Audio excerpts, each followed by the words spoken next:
1-ээс 11-р сарын байдлаар иргэний улсын бүртгэлийн чиглэлээр 22,792, эд хөрөнгийн эрхийн улсын бүртгэлийн чиглэлээр 8,755, хуулийн эдгэдийн улсын бүртгэлийн чиглэлээр 1,293 иргэн хуулийн эдгэдэд бүртгэлийн үйлчилгээг үзүүлсэн байна.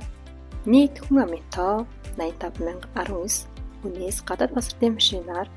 1099, дэд машины лавлгын үйлчилгээ 9,173, e-бизнес сайтаар 1965 иргэн бүртгэлийн үйлчилгээг үзүүлсэн бол иргэний улсын бүртгэлийн чиглэлээр төрсний бүртгэл 1133, гэрэлтийн бүртгэл 238, нас барсны бүртгэл 497,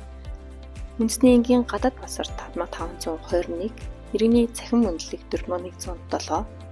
эд хөрөнгийн эрхийн улсын бүртгэлийн чиглэлээр төрөөс өвчлсөн үнэгүй газар 533, хувийн сууц 121, шинээр бүртгүүлсэн орон сууц 402, төрөөс өвчлсөн үнэгүй орон сууц 8, үйлчлэгийн зорилттой байр 79, өмчлөх хэрэгшилжих 2249, лавлгаа холбор 709, барьцааны гэрээ 4615, бусад 39 бол хуулийн эдгэдийн улсын бүртгэлийн чиглэлээр хязгаарлалттай хариуцлагатай компани 161, нөхөрлөл 5, өршөө 113,